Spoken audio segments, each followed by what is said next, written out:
Peace and blessings. Wafube. This is Misael Bay, aka Warlock Asylum, coming at you once again with another lesson from the Simon Necronomicon. And today, this is a twofold lesson. We'll be talking about the conjuration of the fire god and the conjuration of the watcher. So I'm going to share my screen as usual. And we'll pick up. Let me see. Hold on. I don't want to do that as of yet. Let me just give me 1 second. Let me open this up. Let me open this up and go do the conjuration of fire god.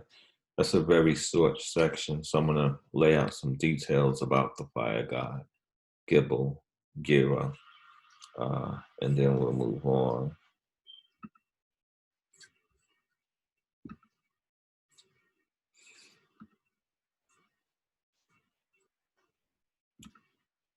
Okay, there we are. We can see the conjuration of fire god in the Simon Necronomicon.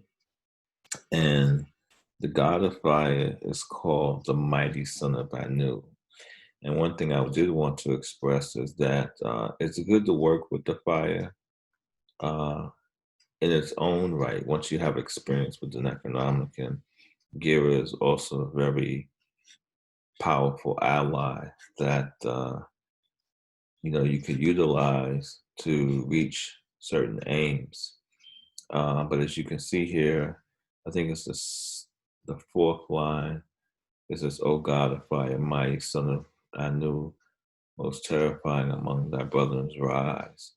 And there was a certain myth in which Gira could bring some things to light that couldn't be brought to light by other energies.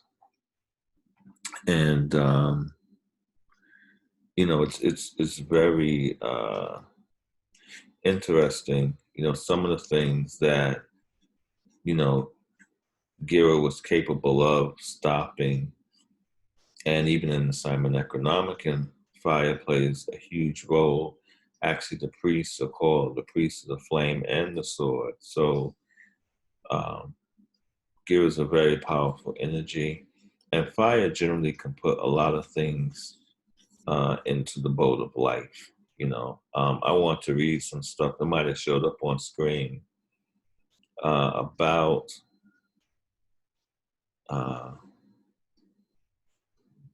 Gira and some of the mentions that it makes in the Simon Necronomicon. For example, in the Book of Entrance, it says that all Udaman will vanish thereby, and thou wilt be thus free to depart the gate and extinguish the fire. But before that time, let me see. Okay. Let me see some other elements here.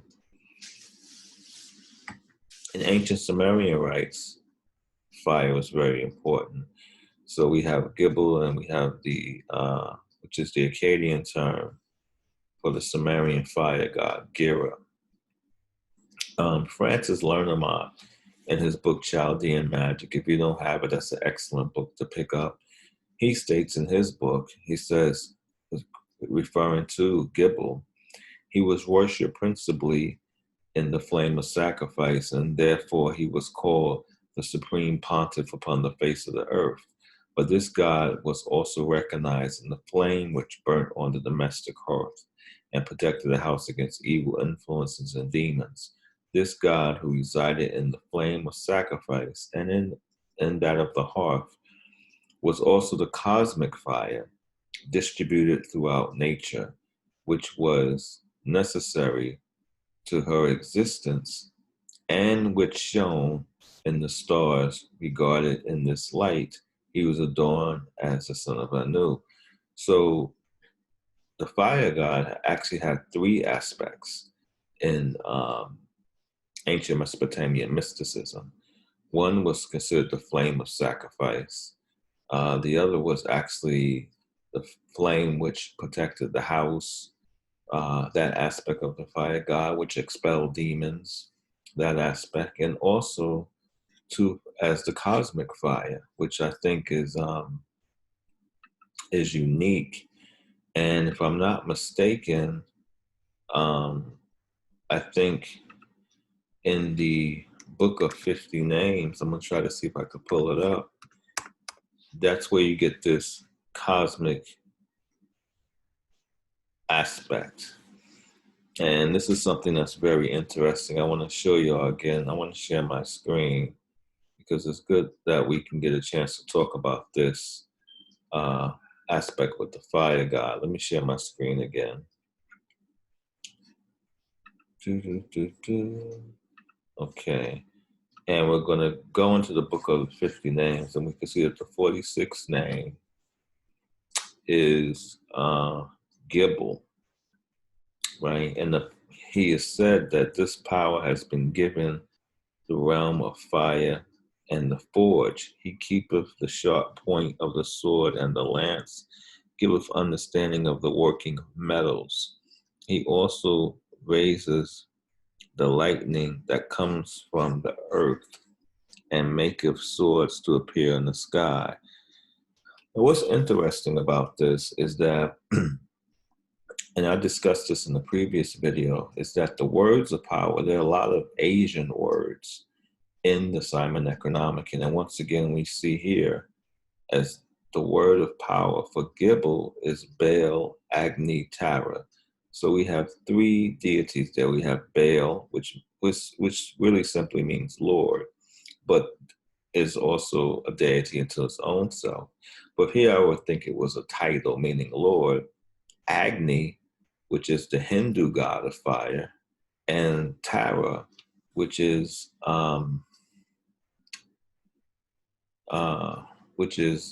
also a deity in Tibetan Buddhism. But Agni Tara, I believe there was one reference that I could read on that a long time ago. Let me see if I could pull that up. That was written quite some time ago. Let's see if I can find this. This would be great because it kind of gets into the cosmic fire. And actually, Agni Tara was a Tibetan goddess. I'm going to share my screen again. And I have to kind of increase the link so I could just read it a little bit. Let me just fade this out. But this is a jewel right here because you get to see one of the 50 names. So what I'm going to do first is I'm going to go back to the passage of the 50 names where you can actually see the name Baal, Agni, Tara as we break it down. Let me go back into that. And then you're also going to see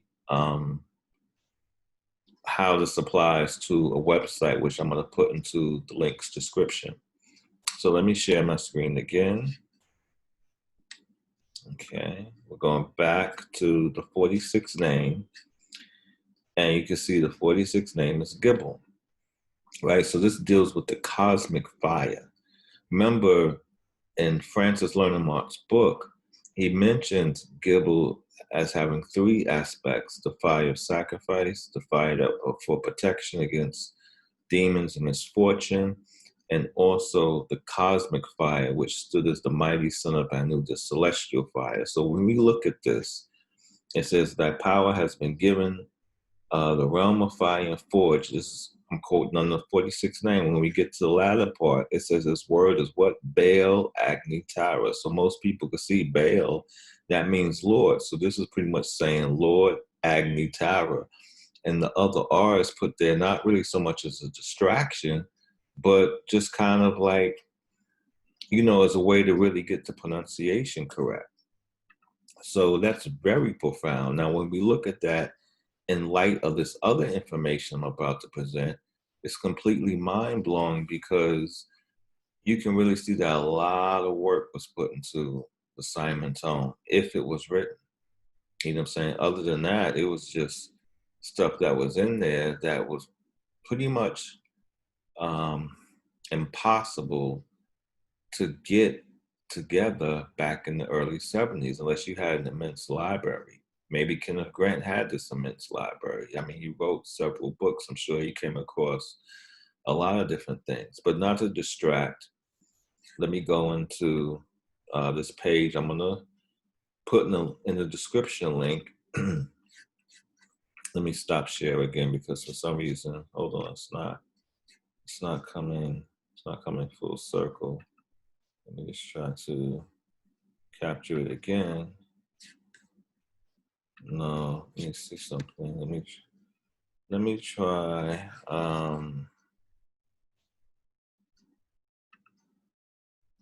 Let me not do that. Let me.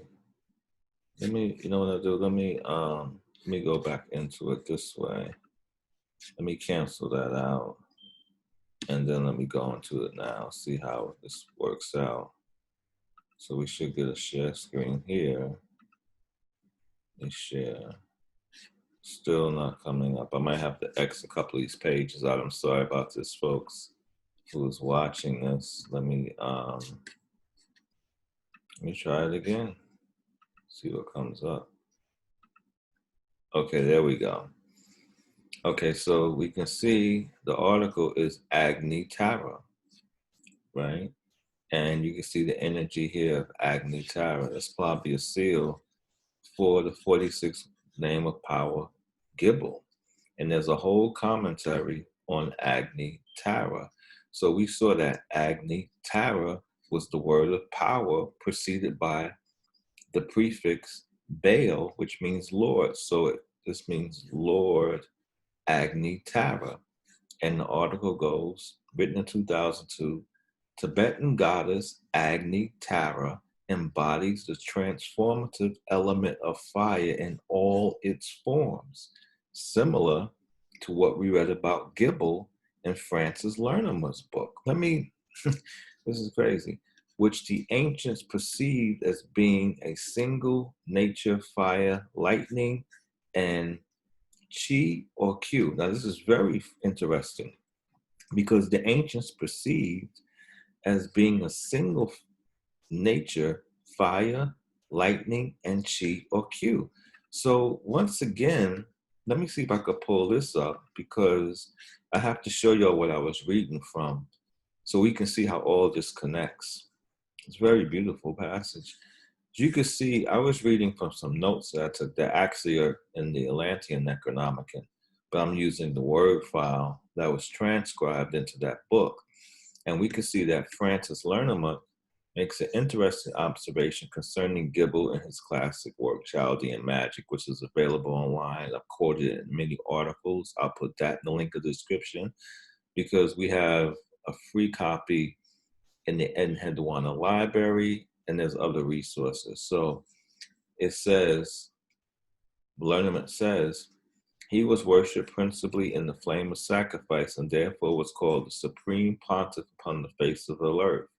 But this God was also recognized in the flame which burnt in the domestic hearth and protected the house from evil influences and demons. This God who resided in the flame of sacrifice and in that of the hearth was also the cosmic fire.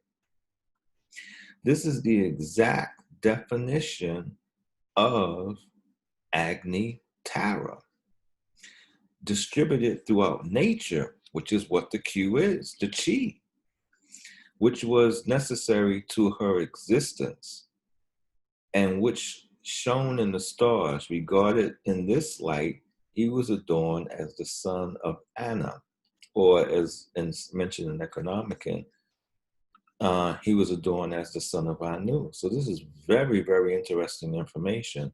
Like I said, the article that is being discussed of Agni Tara, I will have in the description of this video. Okay, let me share my screen again. Let me, hold on a second. Let me cancel the screen share for a second. Let me go into opening another page, actually. Let me see something here. I don't think this thing is coming up. Okay, so let me just open up a new block. Okay, there we go. Control, is that it? For some reason, I'm having a little tough time. So you know what? I'm going to share my screen, and then we'll run back to this again with Gibble, because this is very potent information. You're looking at what I'm looking at. It's really beautiful. Okay, so let me jump back down into here again. And there we go. It says Tibetan goddess Agni Tara, which everyone could see is the word of power in the 46th name, embodies the transformative element of fire in all its forms, which the ancients perceived as being of a single nature, fire, lightning, and Chiaku. And this is actually what is written in the description of Gibble as one of the 50 names. Let me see if I could pull. Let's see if I could pull this up. I don't know why I'm not able to get into another. Oh, you know what I need to do? Let me go into here then. Let me do this like this, and we can get in there. Okay, so I'm gonna go back to the 50 names. We're gonna go back to the 46 name, and okay, there we go. Let me just cross this out, and I'm gonna go back to sharing my screen again, and we can get a pretty good idea, the comparison, because I'm just completely stuck here. Like, man, this is amazing. You know, it really confirms what I said a week ago, that there's more Asian deities in the Simon Necronomicon than there are Mesopotamian ones. And you could see, like, basically the same things are being said here. He also raises the lightning. We just saw in the article about Agni Tara, the reference to lightning that comes from the earth and that maketh the swords to appear in the sky like the fire of heaven. And his word is Baal Agni Tara. So this is absolutely amazing. I'm going to go back. Now I can stretch back into this side. And it says, in other words, she is the spark, the energizing force in the cosmos, the sword in the sky, the universal Shakti, the sword in the sky. As the sacred fire, her role is that of a messenger between man or woman and the eternal source. Agni Tara is the patron goddess of warriors, yogis, shamans, tantrikas, lovers, and healers, blacksmiths, and firemen. Okay, so blacksmiths is interesting because let me refer back to the 50 name passage. On the Gibble, it says the power has been given the realm of fire and the forge, which is a reference to the blacksmith. He keepeth the sharp point of the sword. This is warrior that it talks about as far as Agni Tara's aspect, and the lance, and giveth understanding of the workings of metals. Okay, so let's roll back again to the description. Agni Tara is the patron goddess of warriors, yogis, and shamans, tantrikas, lovers, and healers, blacksmiths, and firemen. In the modern world, she is the protectress from toxic pollution, radiation, nuclear fallout, as well as effects of chemical and biological weapons.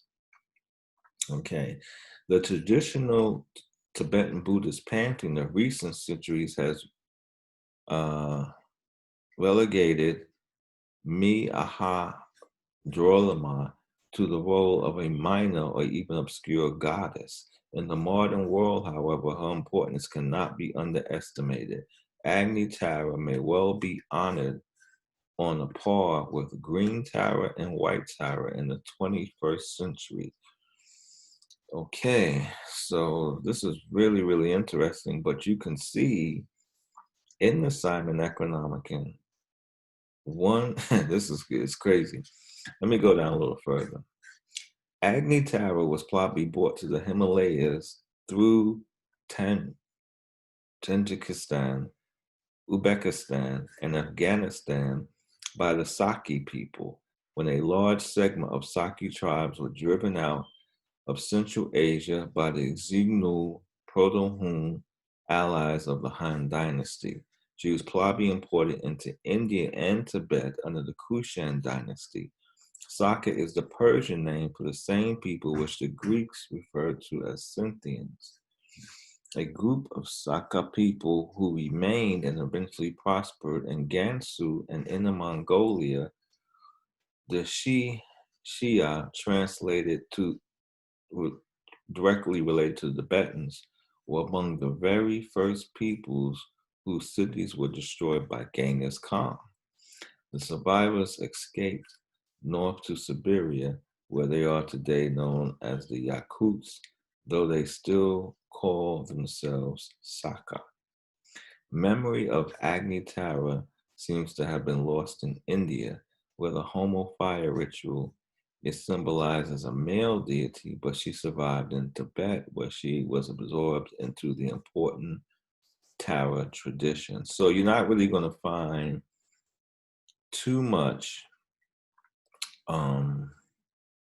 about Tara.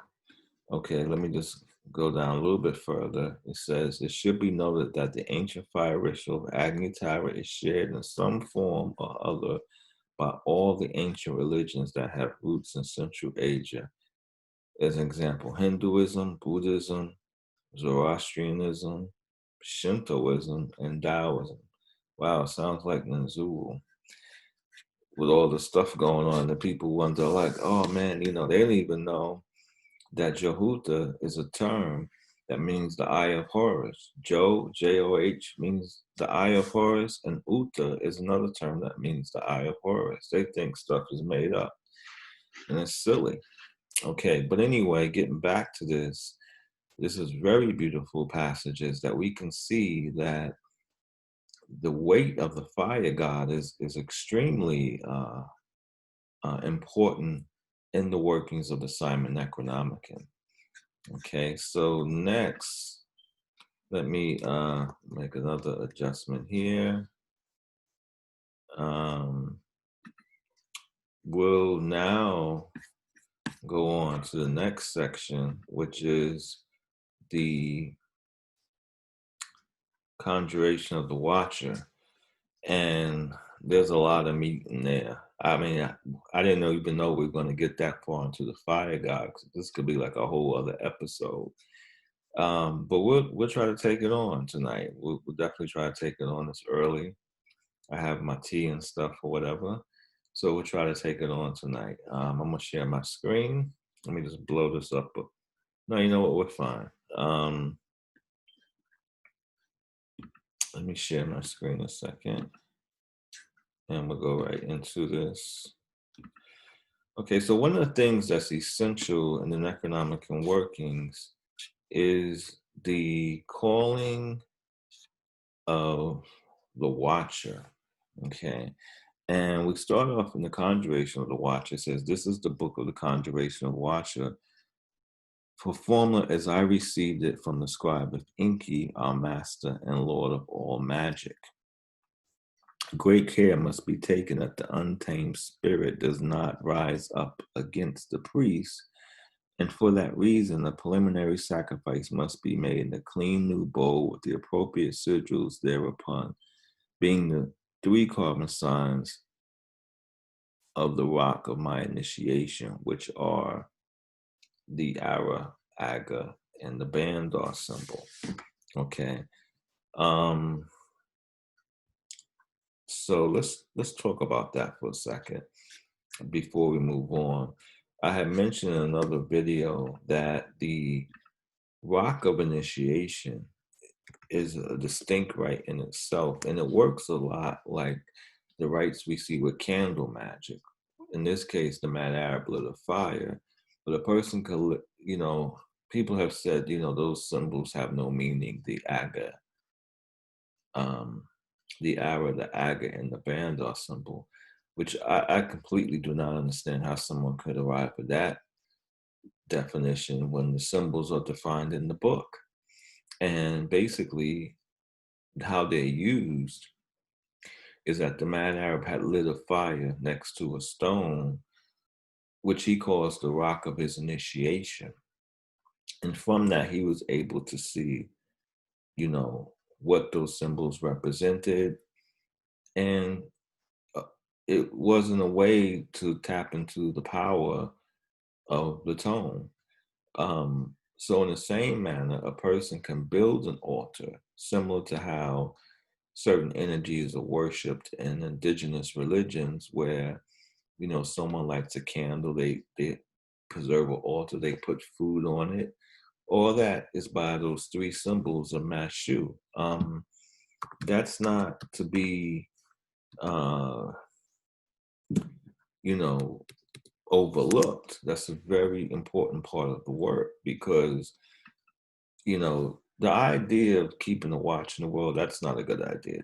You know what I'm saying? Because that's not really for that. I was told that when I was coming up, but that's not really accurate information. More appropriately, it would be to make an altar, and that's how you would keep the energy working through.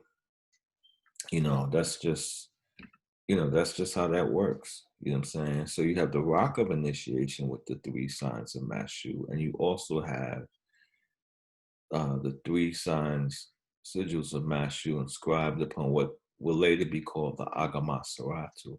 And that's how that works. That's how those energies work, and that's how those three symbols are used. They're used to build the altar. That's how they were used in the Mad Arabs experience, which is a sort of epigrapha of how the rites in the Necronomicon by Simon appear. So this is how it's used. You make a space where those three sigils exist.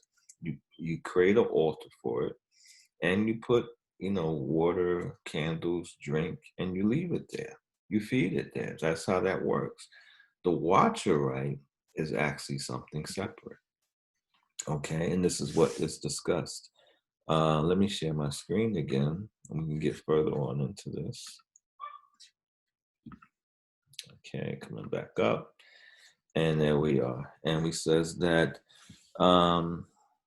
these symbols must be engraved on a bowl, sacrifice of new bread, pine resin, and the grass, or the erebos, which is stinging nettles, for those who don't know. These must be burned in a new bowl. Okay. It says the watcher comes from a race that's different from men, and yet different from that of the gods. And he was said to be with Kingu and his hordes at the time of the war between the worlds, but was dissatisfied, and then did cleave unto the armies of the Lord of Marduk. Okay. Let's touch on that for a second, because I want to stop screen on that, because that's a pure indication that those energies of what the race of the Watcher comes from was the creatures that Tiamat had made. But this is a little bit expounded upon further in the text, I believe, in a book that we visited. Let me just double check something.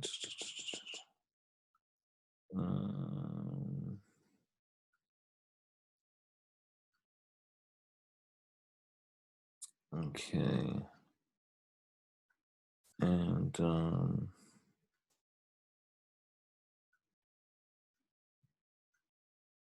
let me see. Okay.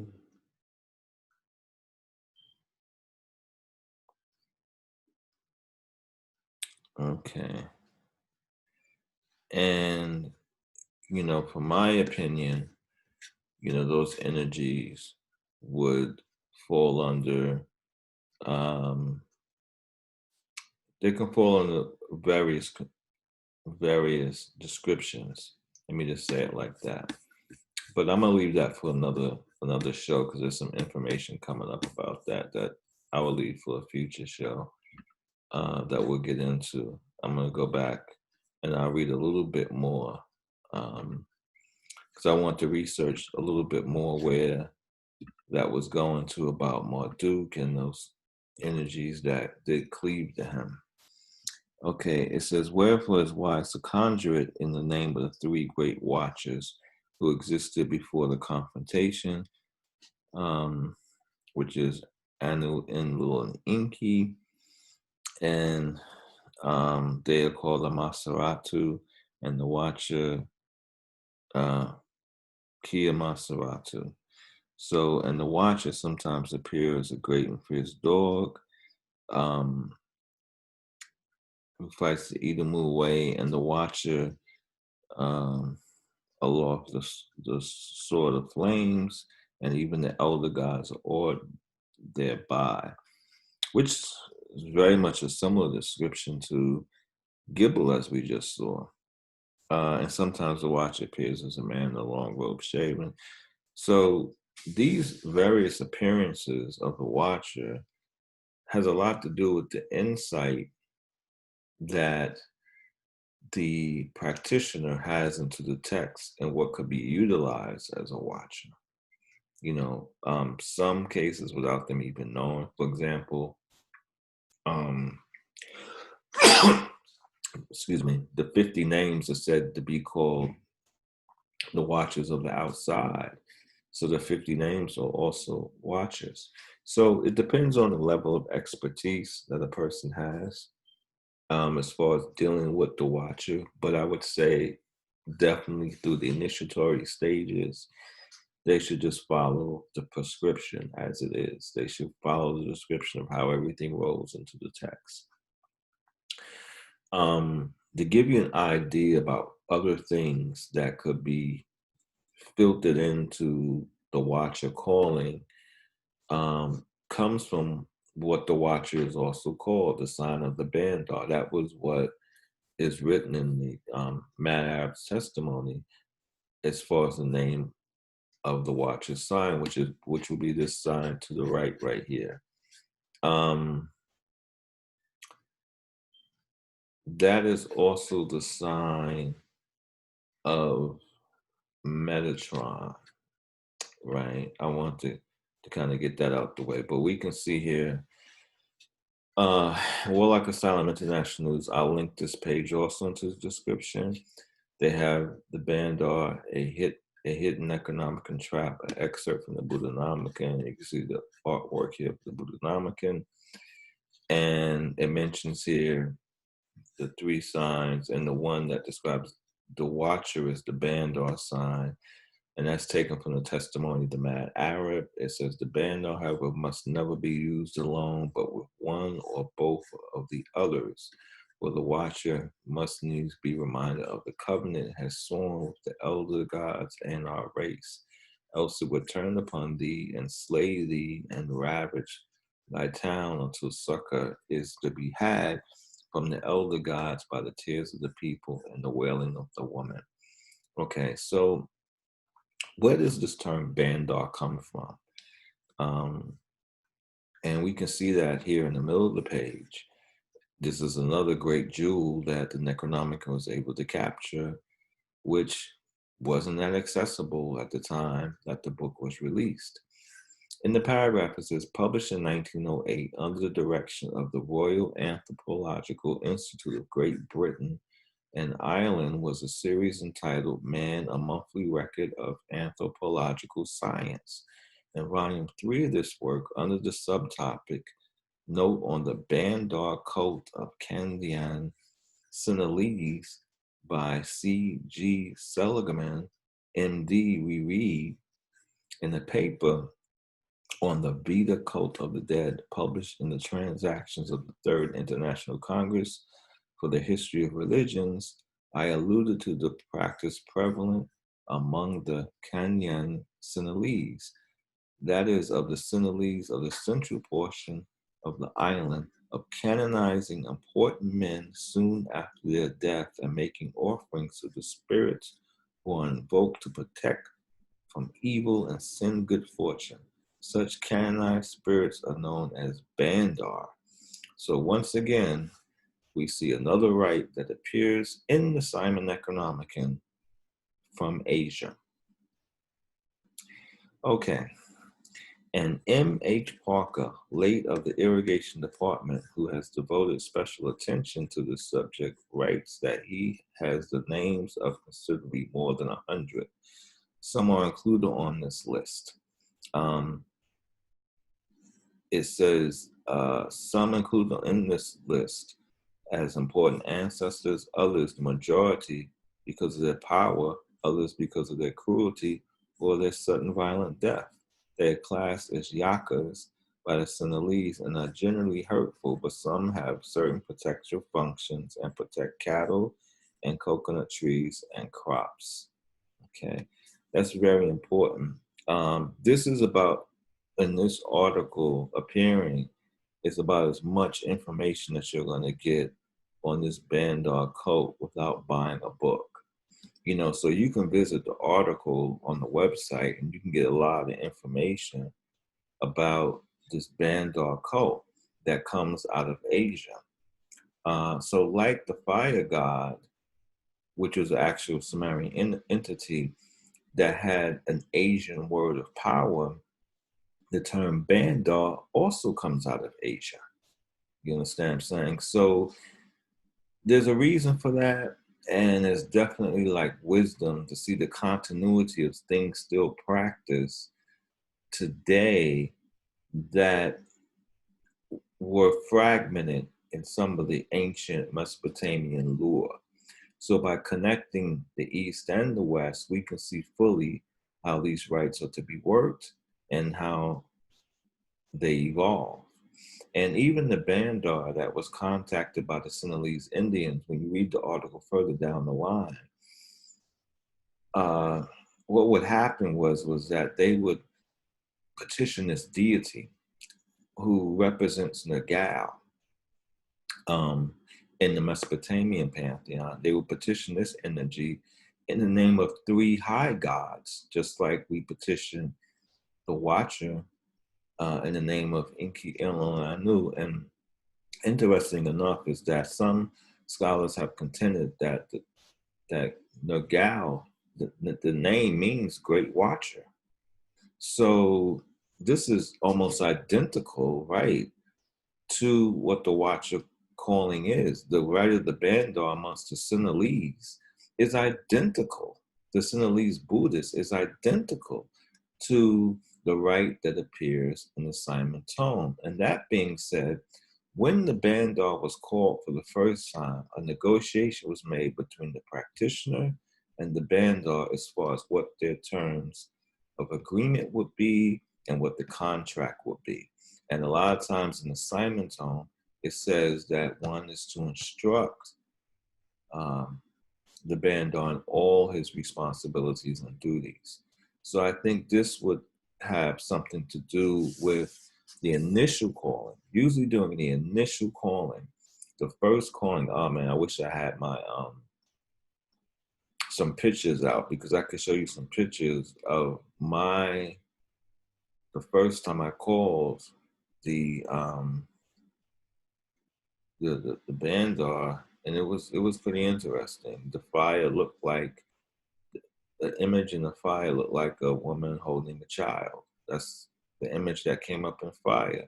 The next show, I'm going to show this to you. I don't have it in front of me right now. I have to look into some of my files and emails and stuff, but I do have it in my computer. It's just I'm just not prepared to share that right now. But usually the first time you call the watcher, you're going to get a sign that the watcher is present. I remember the first time I called the watcher, my instructor was showing me, this thing, whatever in the fire. I was like, wow, this is amazing. He also showed me other pictures of the fire that were really phenomenal. You know what I'm saying? And that matched the description given in the Simon Necronomicon of the possibilities that the watcher may reveal itself. Like you would see a dog in the flames would take the shape of a dog. I mean, it was it was amazing. I mean, I remember one guy called the Watcher, and like within a week after he called the Watcher, because he called the Watcher the first time in the winter. So there was like a lot of ice around. So the ice took shape identical to like an animal that was half dog and half cat in the face. And this was perfectly carved out in the ice, like someone had intentionally did it, where the eyes, you could see the nose coming out, like it was just perfect, and no one touched it. That was another incident. I know for myself, when I called the Watcher, um, I had sharing an apartment with a good friend of mine, and I was happy I did it. It was very much like, wow, I finally, made the first step. And then I came back to the house, and I got in the house. I sat down, took off my shoes. I sat down, and I could hear something walking across the ceiling invertedly, and my roommate just looked at me like, wow, what I'm saying, and that was it. That was the only time I really saw something, like I've felt the Watcher. I've seen his presence. I've seen, I had a lot of experiences with the Watcher, um, that sort of thing. And ultimately, the Watcher is dealing with a part of your inner psyche that I'll talk about in a future episode when I'm able to get some of these other resources out to share with y'all, because it's really an exciting thing. Um, the Watcher is really, uh, it's really an interesting situation with that. But yeah, when a person calls the Watcher for the first time, they should definitely make arrangements as far as what the terms of agreement are with the Watcher. And these are some things that, you learn along the way. Like a person entering this work, they should be as prepared as much as possible. They should have some sort of background and magical knowledge. It's not something that the novice will want to pick up because they're going to get jammed up. You know what I'm saying? You can learn along the way, but it's good to have some sort of preparation, um, and then you could fill out what is and what isn't. So we have the preliminary invocation, which is what is required. And that's actually the real Sumerian incantation. And then, and it's interesting because after that, we have the normal invocation, which I think was composed. I believe that incantation was composed because there's no information about the conjurings of Kerr in any information that's public. We do know that Kerr was called upon, Kerr being the netherworld, but we don't. This is the first incidence of holy death, what some people call it, and working with, La Santísima Muerte. This is the first of this. This is the oldest rite of that. That's a worldwide occurrence that's happened in numerous countries in different times. And so, I think, in part, a lot of the people who are petitioning those forces today in certain forms are not really aware of the legacy that this has. And this is part of it, where Kerr is being called. You see what I'm saying? And the sleepover guru is being called, which is, the realm of Arishka Gal. So that's why, certain things with the covenant and stuff are constantly mentioned with the Watcher, because the rules of the covenant, they can't be changed by deity or by man. So this is a very interesting passage, and it's a very unique rite that definitely sparks up the connectivity. It's the central point of the system. You know what I'm saying? And from there, a person could, experience a lot of different things or whatever, and they can really build a relationship, many relationships in the spiritual paradigm known as the Simon Necronomicon. And that kind of brings it to a close. A lot of the Watcher section can, we can go really deep on that. But I think the essential things are there. Like I said, I'm going to leave the description of the article from the Buddhanomicon, and I'm going to leave a link to the article concerning Agni Tara, which is also in the Buddhanomicon. But I'm going to leave a description to the original article, and you can compare that with the 46 name of Gibble and the 50 names, and also compare it to the information about Gibble that's in the book by Francis Lernermark called Chaldean Magic, and also compare it with what the incantation is in the Simon Necronomicon. You know what I'm saying?